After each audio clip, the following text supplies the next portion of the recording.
Olá, tudo bem? Bom, estamos começando mais um CRA Entrevista, hoje trazendo um assunto bastante importante. Você já se perguntou como escolher um sócio? Pois é, antes da gente começar esse bate-papo sobre essa temática um tanto quanto inusitada, eu quero primeiramente te dar as boas-vindas, né? Você que está chegando aqui hoje no nosso canal, seja muito bem-vindo. Espero que você goste do nosso programa e nos acompanhe daqui para frente. Para você que já faz parte aqui do nosso canal, muito obrigada pelo seu apoio. Vocês que são novatos, não esqueçam de se inscrever, tá bom? Aproveita esses momentos iniciais aqui do nosso programa, se inscreva, ative as notificações aqui embaixo nesse sininho para receber todas as informações aqui do nosso canal e, claro, nos siga nas redes sociais. Bom, antes de eu chamar o nosso entrevistado, eu quero aproveitar para te fazer um convite. Bom, agora em setembro, entre os dias 13 e 16 de setembro, vai acontecer aqui no nosso canal o ENCOAD, que nesse ano a temática apresentada será a transformação do mercado consumidor. Bom, através do site encoad.com.br você pode se inscrever gratuitamente, ver toda a programação, participar dos dias que você quiser e claro que você também já pode se inscrever. Mas para você não perder aí os momentos iniciais do nosso programa, já abre uma aba aqui em cima, coloca encoad.com.br e deixa lá que depois do programa você não esquece e já se inscreve com a gente. Eu tenho certeza que você vai gostar muito desse evento, que é o maior evento proporcionado aqui, produzido pelo CRA São Paulo. Combinado? Bom, agora sim, né? Eu tenho um prazer de receber o professor, PhD em Finanças e CEO da Brain Business School, o administrador Ricardo Molo. Tudo bem, Ricardo? Olá, como vai, Maria? Prazer estar aqui com você. Muito obrigado pelo convite. Bom, nós é que agradecemos, é sempre bom, né, ter aqui no nosso RA Entrevista um administrador. E dessa vez a gente vai contar, né, com a sua experiência para falar um pouco sobre essa pergunta: como escolher um sócio? Bom, para a gente iniciar esse bate-papo, eu sei que não é uma resposta muito direta, não há uma fórmula, né, não é uma coisa tão lógica, mas quais são os principais fatores, né, os principais indicadores que devem ser analisados na hora de se propor, primeiramente, uma sociedade para alguém? Ô, Maria, ótimo. Essa pergunta é uma pergunta realmente, como você comentou, muito difícil. Não é tão simples a gente escolher um sócio. Eu acho que o mais importante é a gente escolher o sócio por complementaridade. Você escolher alguém que não seja só seu amigo, que você tenha afinidade, mas alguém que realmente possa trazer benefícios para o negócio que você vai construir com essa pessoa. Muitas pessoas têm medo de escolher sócios, de se juntar em sociedade, mas sociedade é uma coisa boa. Escolher um sócio é uma coisa positiva, né? Alguém que vai dividir com você as responsabilidades, que vai te ajudar, né, a desenvolver a companhia. Mas é importantíssimo você entender se essa pessoa tem valores parecidos com o seu, né? Trabalha com, na verdade, com as mesmas formas de trabalhar, ou seja, acaba, na verdade, encontrando um jeito de que essas complementaridades impulsionem os negócios. É muito importante que você contrate, na verdade, você escolha um sócio, porque ele traz também outras coisas que não somente o trabalho, que ele possa trazer contatos, competências diferentes, tecnologias, eventualmente recursos financeiros, dinheiro, né, trazer pessoas para trabalhar junto na sociedade. O mais importante é a gente entender como é que a gente vai perceber nessa pessoa uma capacidade de entrega, né? Não trazer essa pessoa, como eu falei, só porque você curte, porque você gosta, porque você tem afinidade. Mas como é que vocês vão desenvolver o negócio ao longo do tempo? Uma sociedade é como se fosse um casamento, um relacionamento que você vai fazer no médio e longo prazo. Então, é uma coisa que você tem que tomar muito cuidado. Às vezes você pode até fazer uma experiência anterior, alguém que você já trabalhou no passado, que você desenvolveu um trabalho específico, né? E sim, você fala, olha, a gente se dá bem, a gente consegue entender as coisas. E lembrar de uma coisa muito importante: o seu sócio não precisa ser seu amigo, o seu sócio precisa ser seu sócio.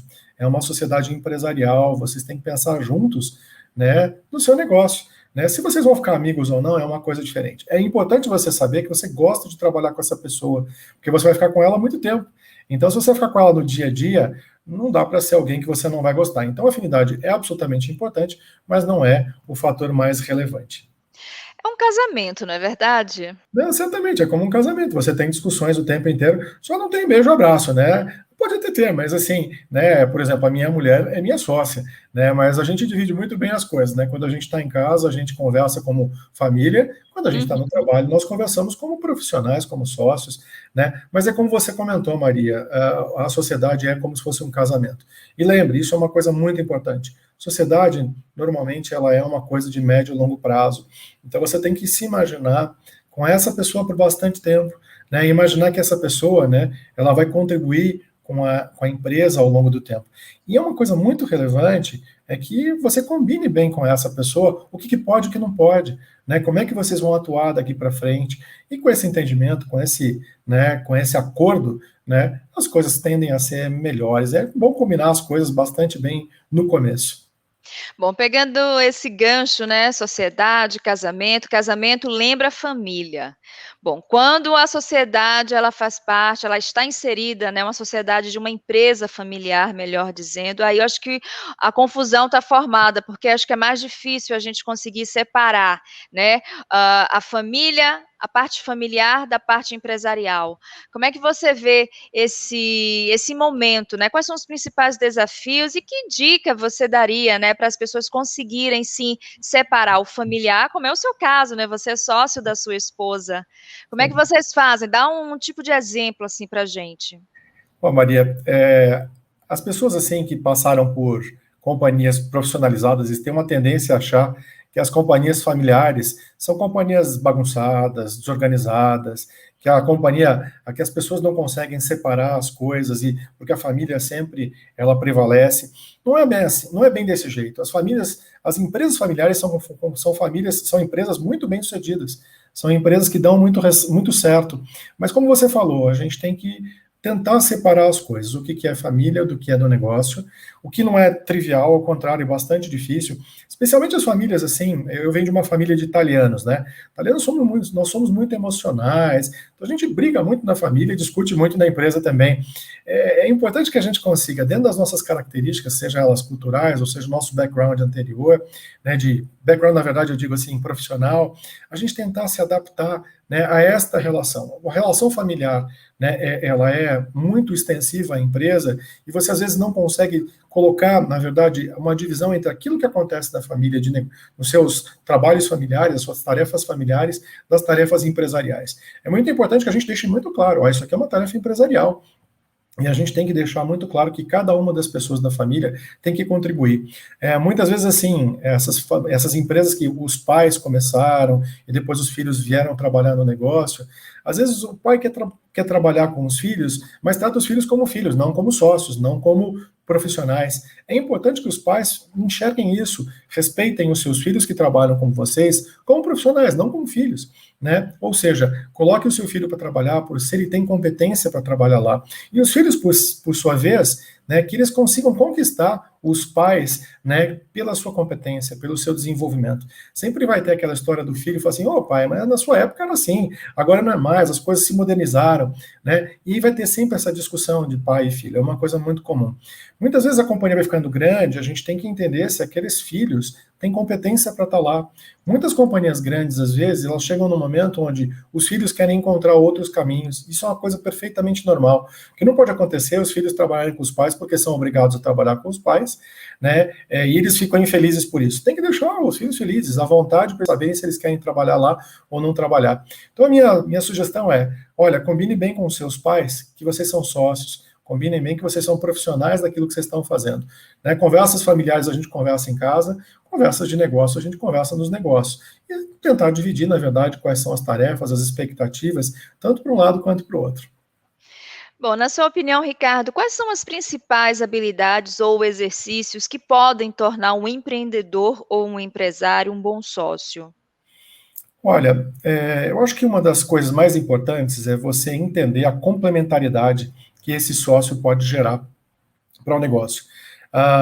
Muitas vezes você precisa ter um sócio que pensa como você, que faz coisas parecidas, porque ter um sócio na companhia aumenta a capacidade da companhia se desenvolver. É mais força de trabalho e tudo. Mas é sempre muito, muito importante que você consiga perceber quais são as necessidades que a empresa tem, né, pela sociedade. Vou dar um exemplo. A minha empresa, a Brain, como você comentou no início do programa, ela é uma faculdade. né? Nessa faculdade a gente tem, né, uma questão acadêmica, a gente tem uma questão operacional e a gente tem uma questão de vendas, né? Eu sou bom para fazer vendas, sou um bom professor. O meu sócio, o Luca, ele é um bom desenvolvedor de produtos. E a Adriana, que é a nossa outra sócia, ela é muito boa na administração operacional. Então a gente conseguiu, na nossa sociedade, enxergar o melhor de cada um e em perceber que a empresa precisava das competências de cada uma delas. Então é muito relevante você deixar as coisas claras. O que é o papel de cada um? Quer dizer, pode ter uma superposição, o que é uma coisa absolutamente normal, mas é importante que cada um complemente o trabalho e que a companhia consiga colher, né, os esforços de cada uma das pessoas. Bom, as vantagens de ter um sócio, por essas primeiras perguntas a gente já percebeu quais são. Agora, quais são as desvantagens, né, de ter uma sociedade? Olha, realmente assim, há muitas vantagens, né? Você troca experiência, você divide muitas responsabilidades, mas desvantagem existe, que é uma das coisas mais difíceis, é que você não pode mais tomar decisão sozinha, você precisa negociar com o seu sócio.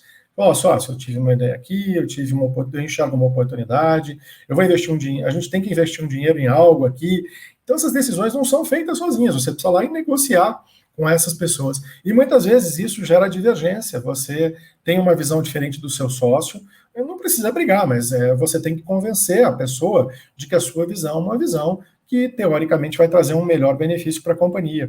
Né? É importante que haja sempre um alinhamento, mas muitas vezes esse alinhamento não vem, porque as pessoas, às vezes, levam para o lado pessoal, ou elas estão um pouco cansadas, e às vezes elas ficam um pouco mais nervosas, discutem. Então, há esse tipo de questão. Então, há facilidades quando você age sozinho, mas e também há benefícios em você ter o sócio, mas por outro lado você vai ter que alinhar as expectativas, né? E isso não é um trabalho tão trivial, especialmente quando tem conflito. E muitas empresas têm conflito, as pessoas brigam muito, os sócios brigam muito, nas empresas familiares acontece sim, mas é sempre muito importante você conseguir, né, manter o alinhamento entre as pessoas. As pessoas são diferentes, cada um, na verdade, tem na sua essência formas diferentes, e elas vão, ao longo da vida, né, se modificando, vão modificando pelas questões que acontecem na sua família, nos seus, né, nos seus sonhos, né, e o que acontece é que ao longo do tempo você precisa ter conversas com os seus sócios para que isso não se torne um problema, né, mas muitas vezes, assim, você acaba tendo como desvantagem desalinhamento de objetivos, isso para mim é uma das coisas mais importantes, né, alinhar os objetivos é extremamente importante, tá, mas pode acontecer que ao longo da vida a pessoa acabou tendo um desalinhamento de objetivo, e isso certamente pode trazer um problema, né, para a sociedade. Bom, gente, minha próxima pergunta, eu sei que pode parecer um pouco básica, mas eu vou fazer mesmo assim, Ricardo, sabe por quê? Porque eu sei que aqui com a gente tem algumas pessoas que ainda estão se familiarizando com esse mundo dos negócios. Então, eu gostaria que você nos explicasse, nos dissesse quais são os principais tipos de sociedade, né, que existem, principalmente aqui no nosso país, né, para as pessoas entenderem um pouco mais sobre essa nossa temática. Olha, eu não sou advogado, eu sou administrador, mas eu vou dar uns palpites aqui sobre como, né, eu posso ajudar nessa situação. Tem muitos tipos de sociedade, as pessoas acham que são poucos, mas são muitos, né? Tem, sei lá, quase uma dezena de tipos de formas de sociedade. Antes de eu citar alguns, eu queria comentar que realmente assim, é muito importante você buscar informação sobre qual é o tipo mais adequado, né, de sociedade que você poderia ter. Mas as mais comuns são as empresas simples, então elas são formadas, né, uma sociedade simples, né, a sociedade limitada, né, e a sociedade anônima. Essas três são as mais utilizadas, mas também podem ser outras. Você pode ter uma sociedade em conta de participação, que é chamada de SCP, você pode ter uma cooperativa, né, então tem diversos tipos de formatos que são utilizados pelo direito, né, pela legislação, né, e é importante que você consiga entender, né, o que é mais adequado para a sua companhia. As sociedades assim, as limitadas são as mais comuns, né, onde você faz um aporte inicial, você tem um sócio, né, e esse sócio, ele também aporta um recurso, e você divide, na verdade, os aportes e as responsabilidades, e você combina, né, como é que a sociedade vai ser administrada, se ela vai ser administrada por um sócio específico, ela vai ser uma sociedade que vai ter uma administração compartilhada, tá? E tem a sociedade anônima, que é uma empresa onde você entra, né, faz o aporte E você pode trabalhar ou não nessa companhia, né? E você é responsável, na verdade, pelo capital que você investiu e não mais do que isso. Tá? Essas são as principais aí, assim, formatos que existem, mas existem outros diversos, né? Mas, mais uma vez, é importante conversar com um contador ou com um advogado para ele te orientar. Ô, Ricardo, eu tenho uma curiosidade. A gente sabe que existem aquelas sociedades, cujos um dos sócios ou alguma quantidade de sócios entram com o trabalho, eles não entram com investimento. Nessa situação, como é que fica a divisão, de lucro? Como é que é feita essa remuneração desse sócio? Olha, essa é uma boa pergunta, assim, né? Assim, tem diversos tipos de sociedade. Tem as sociedades, por exemplo, chamadas sociedades simples, né? Por exemplo, como os advogados, como os corretores, médicos, né? E você se junta e às vezes você não entra com capital, você entra com o seu trabalho, como você comentou. Aí tem uma questão que é uma questão relacionada assim a como os impostos, né, sobre as remunerações eles ocorrem. Então, como é que você busca a sua remuneração? Às vezes você é um investidor específico, mas você vai investir num negócio que uma outra pessoa vai simplesmente trabalhar. É importante que às vezes você entenda se vale a pena essa outra pessoa entrar, né, ganhando uma participação, né, porque ele ganha a participação, ele recebe pro labore, e tem um tipo de tributação que é uma tributação que pode favorecer assim, a remuneração dessa pessoa que entra. E muitas vezes o que acontece, para ele não ser um funcionário que teria uma tributação maior, você pode fazer, você dá uma participação pequena para ela, tá? Ou ela compra uma participaçãozinha pequenininha, ou ela, né, ela, com o resultado que ela vai fazendo, ela vai pagando ao longo do tempo, a empresa fica, né, o novo entrante, ele entra com uma dívida com a companhia, ao longo do tempo ele vai pagando essa dívida com os resultados, mas muitas vezes você pode ter um acionista minoritário, um cotista minoritário, e você pagar, né, dividendos desproporcionais. O que significa isso? Não é a proporção das ações da companhia, desculpe, das cotas da companhia, que você paga, né, os dividendos. Você paga dividendos da forma como foi a contribuição. Mas isso é muito importante que você combine bastante bem entre os acionistas, para que não haja um problema depois de como a distribuição é feita. Tá? Mas, mais uma vez, é muito comum esse tipo de coisa, e muitas vezes agora, nas empresas startups, né, tem sido utilizado esse mecanismo, onde a pessoa vem trabalhar e vai desenvolvendo a companhia, à medida que a companhia vai dando resultado, você vai remunerando com dividendos desproporcionais os novos entrantes, né, e os acionistas, não, os cotistas iniciais, eles acabam tendo, né, uma quantidade de cotas maior. Tá? Você pode receber via prolabore ou pode receber, né, via dividendos, tá? E só tomar muito cuidado como é que você faz o seu planejamento tributário para você pagar direito os seus impostos, mas mais do que isso, você ter uma carga tributária mais baixa. Então, conversa com o contador, que pode dar uma ajuda boa. Bom, como é que a gente pode relacionar a economia colaborativa nesse assunto da gente, né? Porque, como o próprio nome diz, é uma economia colaborativa onde os recursos, os bens, os serviços, eles são todos compartilhados. Como é que fica uma sociedade de uma empresa de economia colaborativa? Olha, é super interessante essa sua pergunta. Eu acho que economia colaborativa é uma tendência mundial, ela vai cada vez mais existir. Na verdade, economia colaborativa, você tem uma série de ativos ou áreas que você compartilha, mas a gente tem que lembrar primeiro, né? Quando você compra um bem, você pode comprar ele em condomínio, você pode comprar individualmente. Então, imagina, por exemplo, eu tenho uma sala comercial, né? E essa sala comercial eu uso para minha companhia. E ela está com excedente, ela está com espaço aberto. Eu posso, de alguma forma, compartilhar esse espaço com alguém. Na minha contabilidade, no meu balanço, essa sala pertence a mim, né? Mas o que acontece? Eu posso ceder o espaço para pessoa, para alguém usar, ou para uma outra empresa usar. Então, um bom exemplo disso são os coworkings, né? Ou, né, um ótimo exemplo também tem de não só de compartilhamento de espaço, mas compartilhamento de áreas. Você pode ter um centro de serviços compartilhados que são compartilhados entre as companhias. Você pode ter áreas compartilhadas, você pode ter área de compras compartilhadas que faz compras para as duas empresas ou mais empresas, né, por conta de um poder de barganha maior, conseguir condições comerciais melhores. Uma coisa que é importante é assim, não é uma sociedade especificamente. Você não precisa montar uma empresa para fazer com uma economia, né, compartilhada ou colaborativa. Você pode fazer um acordo comercial, né? E na minha opinião isso até é melhor, é mais fácil, porque o que acontece? Esse negócio, esse acordo, não precisa ser um acordo de médio e longo prazo, pode ser um acordo de curto prazo, onde você vai compartilhar um espaço. Por exemplo, a Brain Business School, a nossa faculdade, ela é uma faculdade que vai compartilhar instalações com uma outra faculdade. A Faculdade de Veracruz tem lá espaços, né, eles fizeram um acordo comercial conosco, nós vamos alugar espaços onde eles mesmos vão utilizar ao mesmo momento, né, eles foram super gentis em nos aceitar, mas o que acontece? É bom para eles porque eles usam espaço ocioso, eles vão ganhar por isso, Sim. eu uso um espaço que para a gente é realmente assim muito bem visto, tá? Então assim, economia compartilhada cada vez vai ter mais ideias até disruptivas como Uber, como Airbnb, todos esses coworkings cada vez vão ser mais importantes, né? Pós-pandemia agora, nós vamos ver muitos imóveis, né, liberados por causa do home office. Então, por exemplo, o coworking vai ficar cada vez Sim. mais importante. Mas não precisa montar uma sociedade para isso. Pode ser um acordo comercial. Bacana. Bom, Ricardo, eu vou pedir uma licença para você, porque eu quero dar um recado, que você está envolvido nesse recado, gente.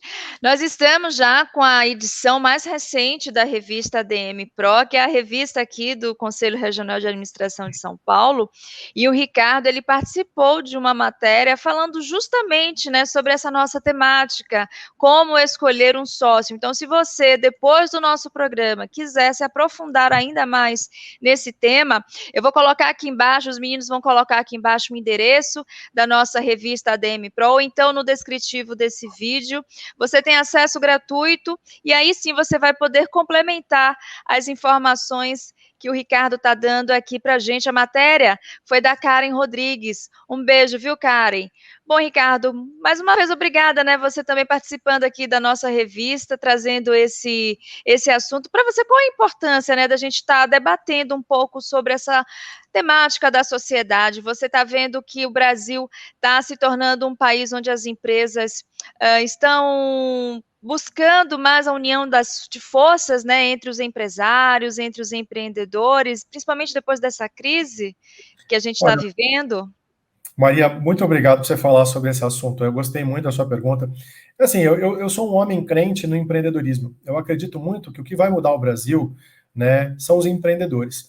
A gente fica debatendo muito política, e nós estamos num momento muito crítico de muitas discussões, inclusive institucionais.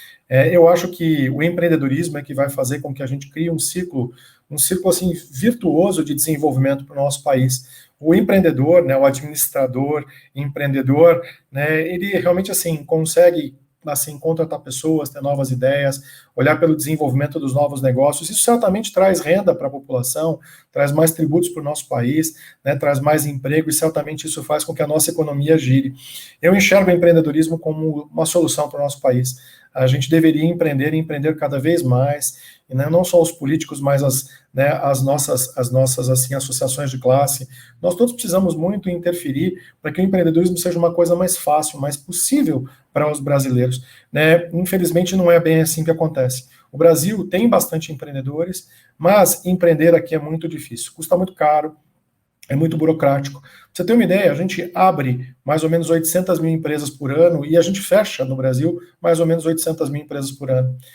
Muitas empresas quebram. Pra você ter uma ideia, 50% das empresas que são abertas, elas morrem, elas vão à falência ou elas param de funcionar em 5 anos. Em 10 anos, só 25% delas continuam. E a gente, na verdade, não consegue empreender bem no Brasil por uma questão de falta de recursos, por custos muito altos, né, por falta de capital de giro mesmo, por falta de pessoas capacitadas e por falta de planejamento. Né? Eu acho que o papel aqui nosso, né, como administrador, como CRA, de a gente ajudar as pessoas para que elas possam empreender melhor. Então, eu tenho uma crença de que o Brasil vai conseguir empreender cada vez mais, isso que vai mudar o nosso país, que vai nos levar a ser um país mais competitivo, que tem na verdade, uma forma de transferir melhor para a nossa sociedade, para a nossa população brasileira, né, uma qualidade de vida melhor.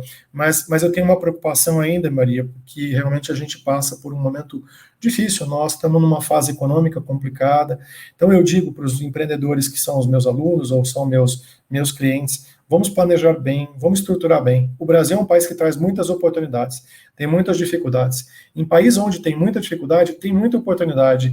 Né? A gente fica sempre olhando para os Estados Unidos, fala, Estados Unidos, olha que fantástico, quero mudar para lá, porque é mais fácil empreender lá. Não, não é verdade. Empreender no Brasil é mais difícil burocraticamente, mas tem menos competição. Aqui no Brasil a gente tem muitas oportunidades e, na minha opinião, é isso que vai mudar o nosso país. Quanto mais a gente empreender, mais nós vamos gerar renda.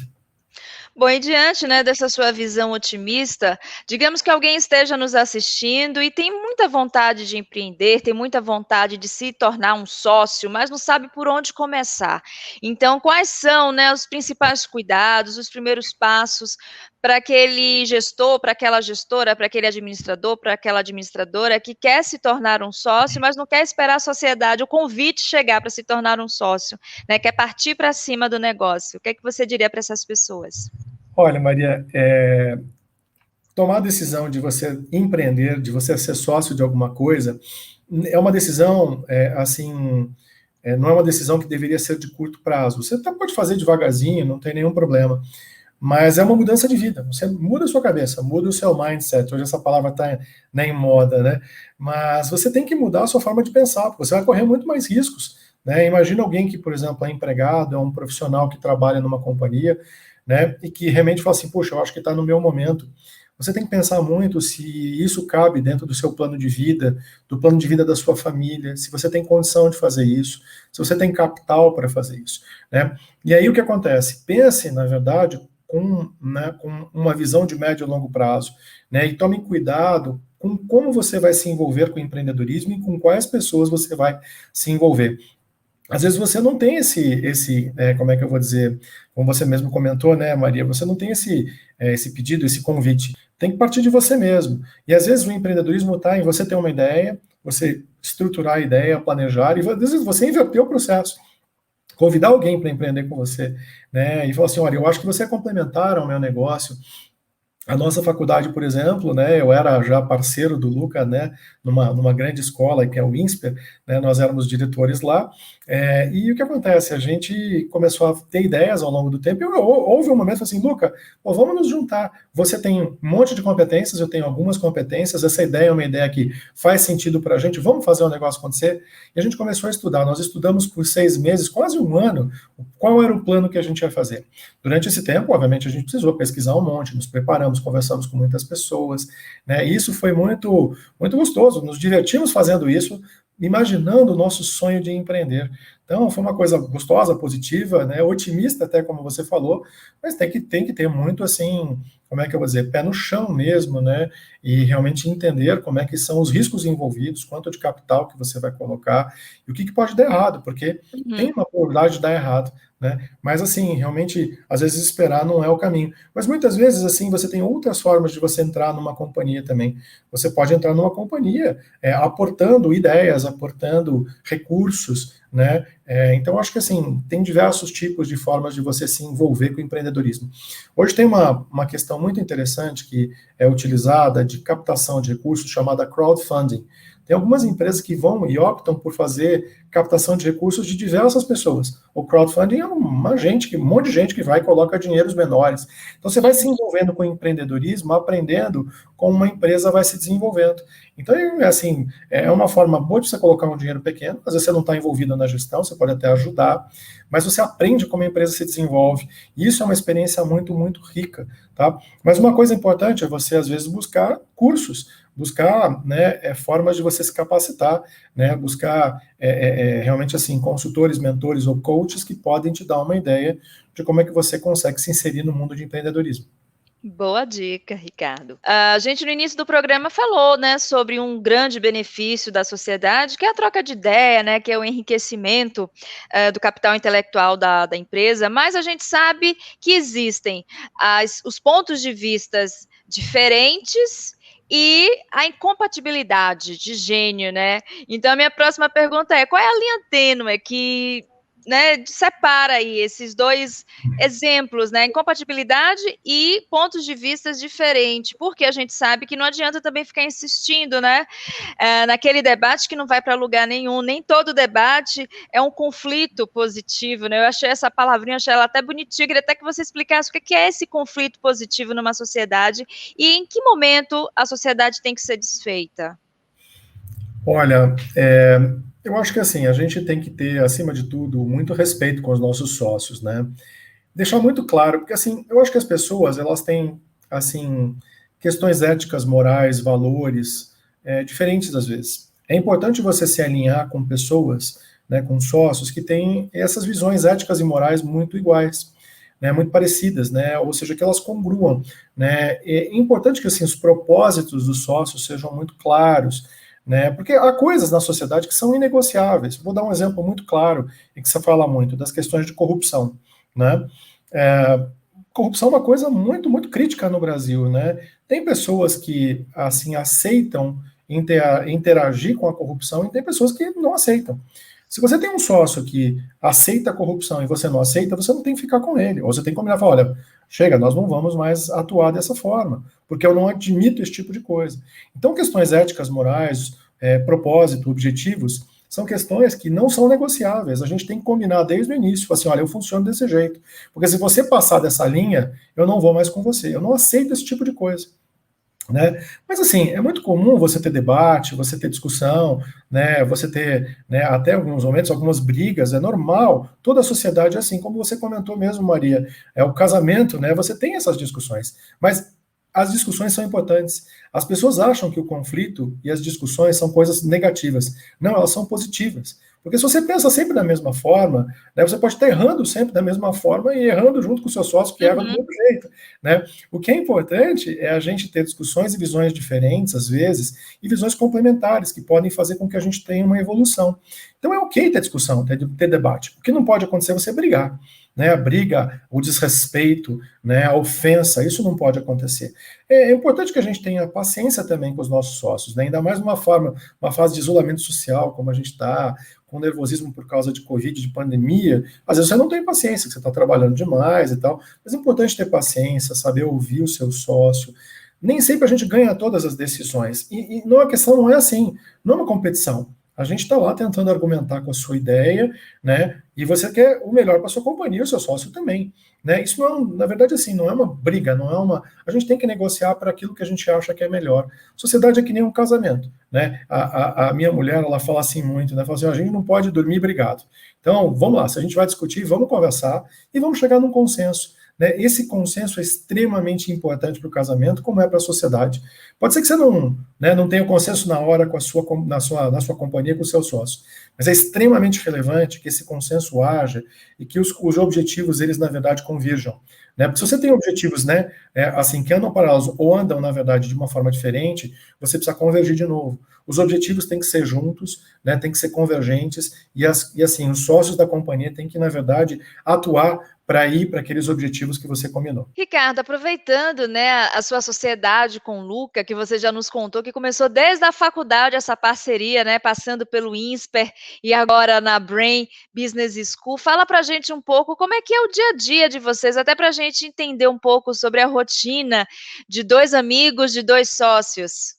Olha, a gente, o Luca é meu amigo há bastante tempo, nós trabalhamos lá no INSPER por muitos, muitos anos, e a gente, assim, o INSPER é uma escola maravilhosa, nós somos, né, executivos e professores por lá por muito tempo, e a gente aprendeu muitas coisas boas por lá, somos muito gratos a essa escola fenomenal, mas a gente achou que em algum momento a gente podia fazer uma coisa nossa, diferente, achamos que era importante empreendermos e começamos a ter ideias. E aí, em algum momento, nós também passamos por essa fase, saímos lá do INSPER e acabamos, né, tentando de alguma forma, assim, fazer algo que nos desse alegria, que nos desse objetivos de longo prazo juntos. A gente gostava de conviver, né? Nós somos pessoas muito diferentes, mas temos afinidades, claramente, mas a gente tem um objetivo comum, que é fazer com que a Brain seja uma escola diferenciada, num nicho específico, porque a gente acredita que empreendedorismo, ajudar empreendedor, vai fazer com que o Brasil melhore. E foi uma jornada, assim, nós estamos juntos na Brain já faz 5 anos, e a escola tem os seus desafios, as suas dificuldades, mas nos dá muita alegria. Nem sempre a gente concorda com tudo. A gente começou, obviamente, fazendo papéis. A gente sentava num café, tomava um café juntos e comia um pão de queijo ali e começou a criar a companhia. E foi uma jornada bacana no início, em que, obviamente, tem dificuldades. Há momentos que a gente comemora porque a gente consegue conquistar coisas boas, tem momentos que a gente discorda e a gente vai e argumenta, sempre com muito respeito. A gente separa. A gente tem uma sorte, nós somos muito amigos, né? Então, assim, a gente separa a nossa amizade do nosso dia a dia, né? e a gente também respeita, cada um diz e tenta tomar as decisões ali no dia a dia. Ele sabe muito claramente aquilo que ele faz e o que eu tenho que fazer na companhia também, mas a gente tem um planejamento de médio e longo prazo que a gente combina. Então, tudo a gente se conversa, a gente tem uma comunicação grande, apesar da pandemia, né, a gente tem muito home office, né, a gente trabalha em casa, mas, assim, quando a gente senta no nosso escritório, ele senta na minha frente, a Adriana, que é a nossa outra sócia também, ela veio um pouco depois, 2 anos depois ela veio trabalhar com a gente, ela senta ao nosso lado, então a gente tem uma sala para a gente discute ali o tempo inteiro. E, como eu falei, são discussões de dia a dia, tem dia que a gente está afim, tem dia que a gente não está afim, mas o que é mais importante, nós três objetivos em comum e objetivos ambiciosos, a gente pensa grande, a gente sabe o risco que a gente corre e sabe que a gente tem que correr risco. Empreendedor assume risco, mas tem que saber os riscos que a gente corre. Então é uma coisa muito prazerosa, é uma coisa de um propósito muito congruente, mas é algo difícil, muito desafiador. Quem pensa grande tem desafio grande, e a gente tem feito um esforço enorme para desenvolver nossos negócios com muita ética, com muito amor ao que a gente faz, pensando muito no nosso futuro, né, e tentando atrair quanto mais pessoas boas para perto da gente possível, né, e tem sido uma coisa muito boa. Mas nem sempre a gente concorda com tudo. E a gente senta, conversa, discute, né, e faz as nossas reuniões, ou a gente rapidamente fala assim, ó, vamos zerar esse assunto aqui, vamos. A gente vai lá e senta e desenvolve as coisas. E se alguma coisa não está indo muito bem, a gente pensa, desenvolve aquele problema e toma as decisões ali no nosso dia a dia. Bacana. Bom, Ricardo, como a gente já mencionou, você é administrador, inclusive registrado aqui no CRA São Paulo, e todos sabem que o administrador ele acaba tendo, né, na graduação, no curso de tecnólogo, uma formação muito multidisciplinar. E essa formação acaba facilitando, né, a atuação por várias áreas. Devido a esse perfil, você acredita que a escolha de um sócio administrador é uma grande vantagem, né, na hora que você precisa definir quem você quer ter ao seu lado para dar continuidade ou então iniciar uma empresa? Nossa, pergunta difícil, porque assim, eu sou administrador, meu pai também era administrador também, né, também registrado no CRA. Nós administradores, nós somos muito versáteis, nós desenvolvemos, né, muitas competências ao longo dos nossos estudos, ao longo da nossa carreira, ou dos negócios que a gente administra.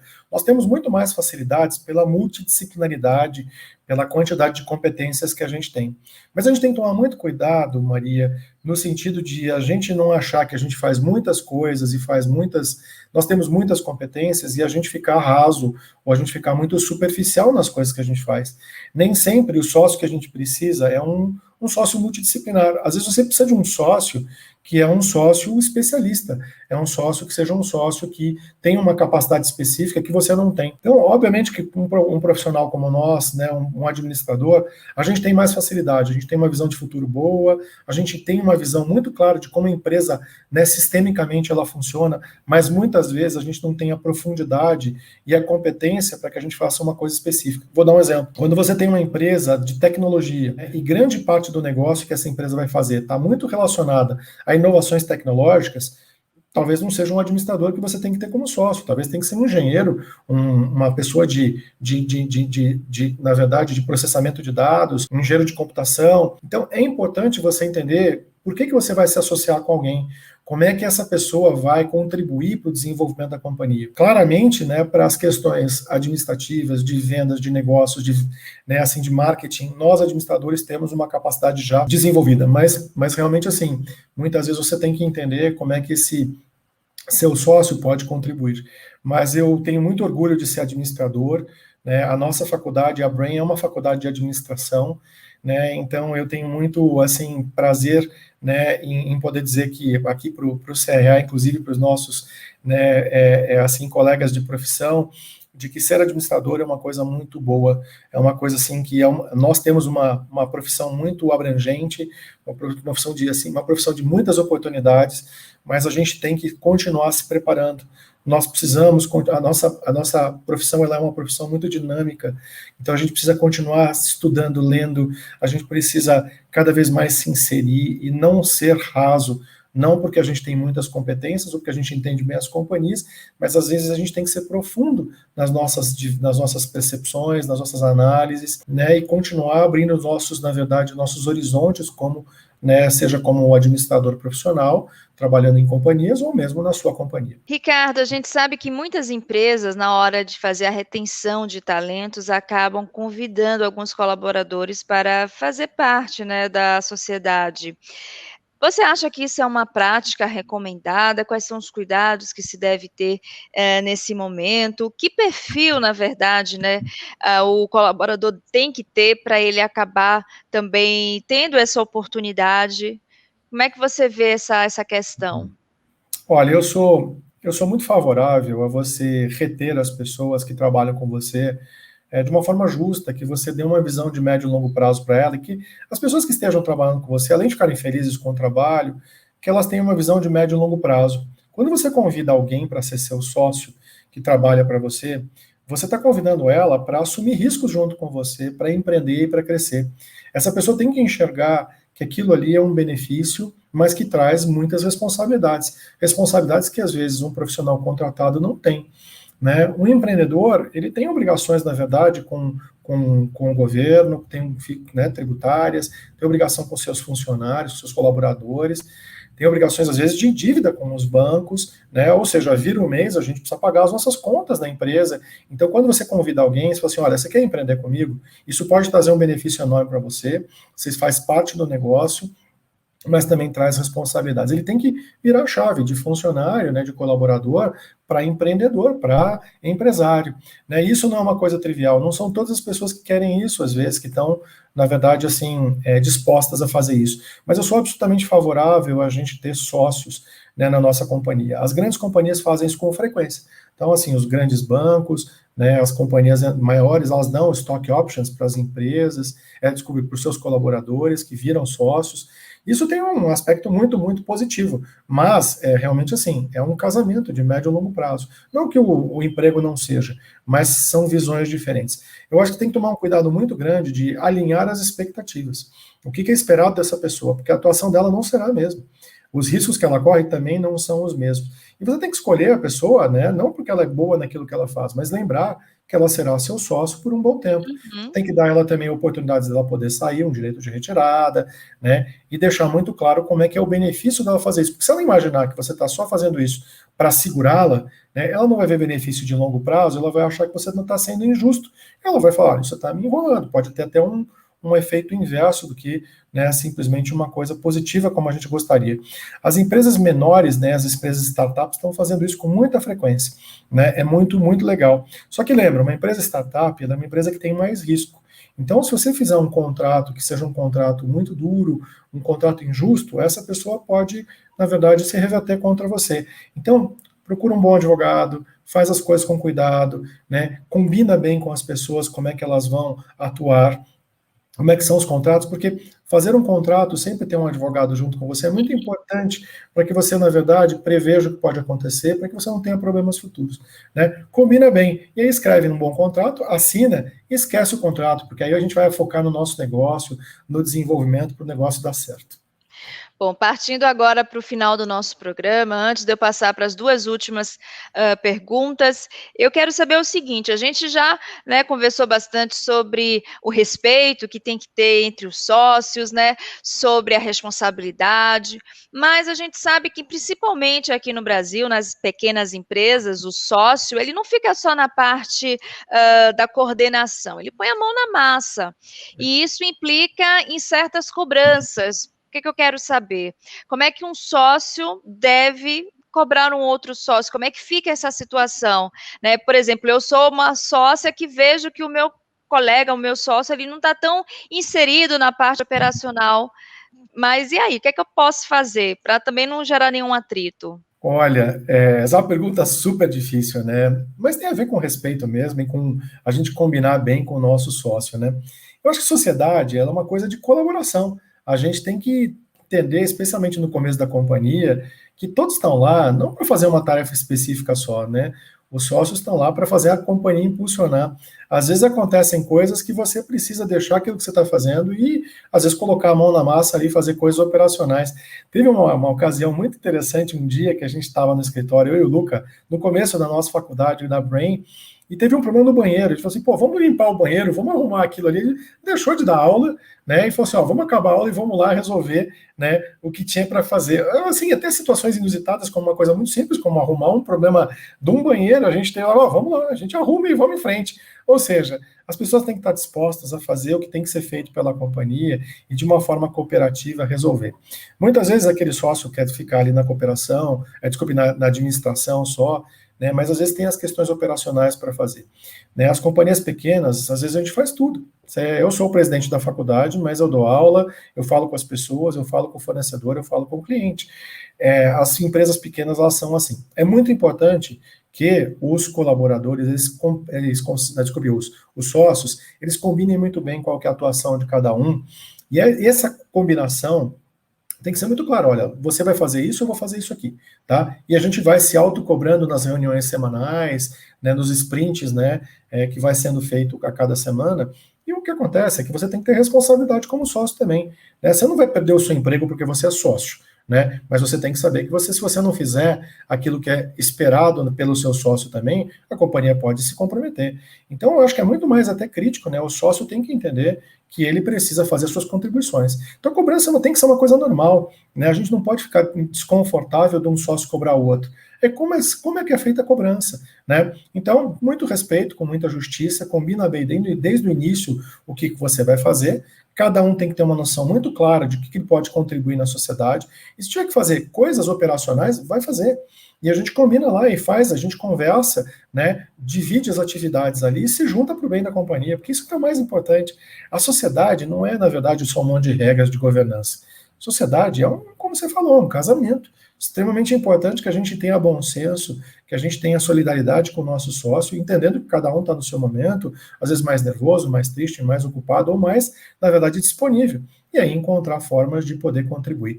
Essa palavra é super importante, né? Contribuição, né, e cooperação entre os sócios. É isso que vai fazer a diferença, né? Porque realmente assim, essa força, né, um dá força para o outro, né, vai fazendo com que a companhia se desenvolva. Por falar em fazer a diferença, minha pergunta, na verdade, eu vou te pedir uma dica de leitura. Pode ser sobre o nosso tema, ou então algum outro livro que tenha te impactado, porque a leitura a gente sabe que faz a diferença na vida de muitas pessoas. E quanto mais a gente ler, quanto mais a gente buscar informação, melhor, né, Ricardo? Você, como um professor, melhor do que ninguém sabe disso. Então, que dica você daria para gente? Pode ser, fica livre, é uma dica sua. Ah, que legal. Tem diversas dicas aí para falar para os nossos administradores, né? Primeiro, né, leia um artigo da Karen no ADM Pro, porque é super legal. Eu participei, a Karen muito bacana o jeito que ela escreve, e foi muito legal contribuir sobre esse tema específico que a gente está falando de sociedade, né? Mas eu queria comentar algumas coisas, né? Se fala muito daquelas questões de metodologias ágeis, de como a companhia poder usar essas metodologias ágeis e tal, para que ela faça as coisas de forma mais ágil. Mas o que é agilidade, né? As pessoas acham que agilidade é fazer as coisas de forma mais rápida. Nem sempre é isso. Fazer as coisas de forma mais rápida, né, não é simplesmente você criar processo e fazer ela bem. Metodologia ágil está muito relacionada a como você se reage àquilo que você tem que fazer. Então, mudou alguma coisa no mercado, um concorrente fez alguma coisa diferente, quanto mais ágil você é para você reagir na sua companhia, melhor é, teoricamente, o resultado que você tem. Tem um livro que eu gosto muito, que chama Scrum. Scrum é baseado no jogo do rugby, né? Mas Scrum é uma metodologia ágil muito interessante, que é uma ferramenta que ajuda muito no desenvolvimento de projetos, de novos negócios nas companhias. Então esse é um livro que eu sugiro que as pessoas leiam, né? A metodologia ágil aí chamada Scrum, né? São dois autores, né? O Jeff Sutherland e o J.J. Sutherland. Muito bacana esse livro, eu acho que vale a pena vocês verem. Uma outra dica que eu gostaria de dar também é um livro chamado Foco.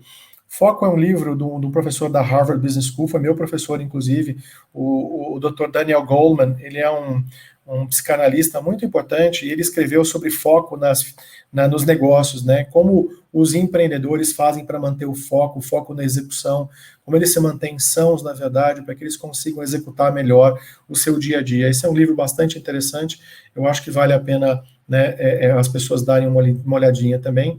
E eu queria dar uma última dica também, que eu acho muito importante. Em fase de pandemia, a gente está num momento muito difícil, assim, mental. O nosso desafio é muito, na verdade, mental.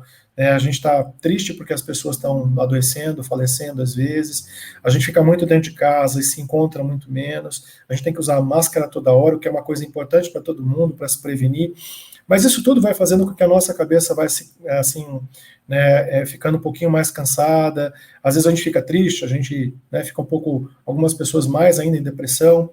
Eu queria sugerir um livro da Harvard Business School que chama Resistência Mental. Resistência mental é uma série de ferramentas boas para a gente entender o que está acontecendo com a gente e como no dia a dia, no nosso trabalho, a gente consegue, né, ter uma mente mais forte.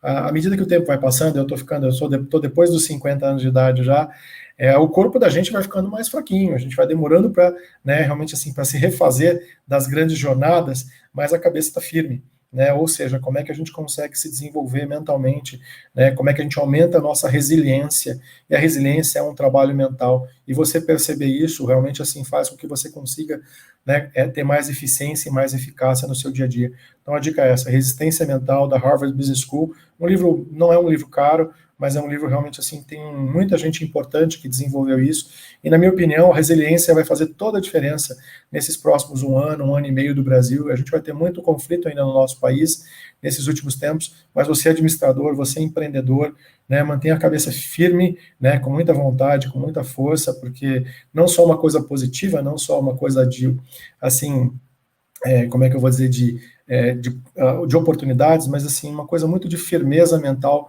que vai realmente conseguir fazer com que você tenha uma eficácia melhor nos seus negócios. Bom, obrigada pelas dicas, grandes dicas. Espero que vocês aproveitem, né, as dicas do professor. Agora é o professor Ricardo dando as dicas para você, o professor administrador PhD em finanças. Ricardo, quem quiser te encontrar, né, pelas redes sociais, como é que faz? Deixa seus endereços aqui para a gente. Bom, muito obrigado pela oportunidade. A gente tem o site da minha faculdade, né, da faculdade minha, do Luke e da Adriana, é a Brain, né, brainbs.com.br, então brainbs.com.br.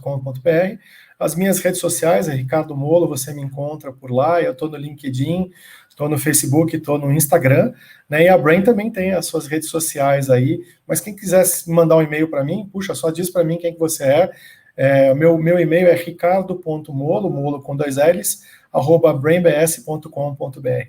Vai ser muito bacana receber o seu comentário, né, e se você quiser vir para a nossa escola, a gente faz um monte de, não só de cursos, a gente tem palestras, a gente tem discussões. Eu vou agora montar um canal no YouTube com uma série de informações. Quem sabe um dia eu te convido para te entrevistar também, Maria, que nem você está fazendo bacana, aqui comigo. vai ser uma honra, um prazer. Vou ficar aguardando o convite. Com certeza. Bom, Ricardo, eu quero te agradecer novamente, né, por todo esse bate-papo, por toda essa aula, né, Muito e te legal. convidar outras vezes para a gente trazer outros temas aqui, para a gente debater, porque aqui o canal, Ricardo, a gente tem o seguinte dilema, a gente acha que quanto mais conteúdos a gente puder oferecer, né, conteúdo de responsabilidade, com pessoas que a gente acredita, que a gente confia, a gente está ajudando também a desenvolver não só a administração, mas todo o Brasil, que a gente sabe que esse Brasil está precisando é disso, né, de informação, de conteúdo, de educação. Então fica aqui o meu agradecimento, muito obrigada novamente. Olha, muito obrigado, Maria. Foi um prazer participar. Você foi, obviamente, muito gentil na sua condução, né? Muito legal. Eu fico feliz em ver a qualidade que o CRA tem dado nos seus programas, né? E muito satisfeito em poder contribuir com a nossa categoria, né? Eu estou à disposição sempre que vocês precisarem aí para qualquer tema que eu possa contribuir. Olha, foi um prazer, uma honra estar por aqui. Espero poder contribuir outras vezes. Vai ser um prazer recebê-lo novamente. E obrigada a vocês que ficaram conosco em mais uma edição do CRA Entrevista. Espero que você tenha gostado do nosso assunto de hoje, do nosso bate-papo. Escreva aqui nos comentários o que você achou. Quais são os outros assuntos que vocês gostariam que a gente trouxesse aqui? Outros entrevistados, entrevistadas que vocês gostariam que eu conversasse? A gente espera que você aqui embaixo nos fale um pouco mais sobre como é que está sendo a sua experiência aqui no canal. Se você ainda não é inscrito aqui, aproveita, se inscreve agora, não esqueça de ativar as notificações, e agora sim, você já pode clicar aqui em cima na aba que você abriu lá no início do programa, no encoad.com.br, para se inscrever no nosso maior evento, no maior evento do CRA São Paulo, o Encoad, que acontece entre 13 e 16 de setembro, trazendo a temática transformação no mercado consumidor. Se você não está com a gente desde o início, abre aqui uma aba agora e coloca em coad.com.br, se inscreva agora. É gratuito e você pode participar do maior evento de administração aqui do CRA São Paulo, um dos maiores do Brasil. Combinado? Até a próxima. E eu acho que a beleza do administrador é que ele tem a chance de exercer isso todo dia, né? Em diferentes indústrias, e se você tiver cabeça aberta e muita humildade, que eu acho que aquele modelo de ter um grande CEO sentado em Nova York, decidindo o que vai acontecer nos próximos 5 anos, não funciona mais.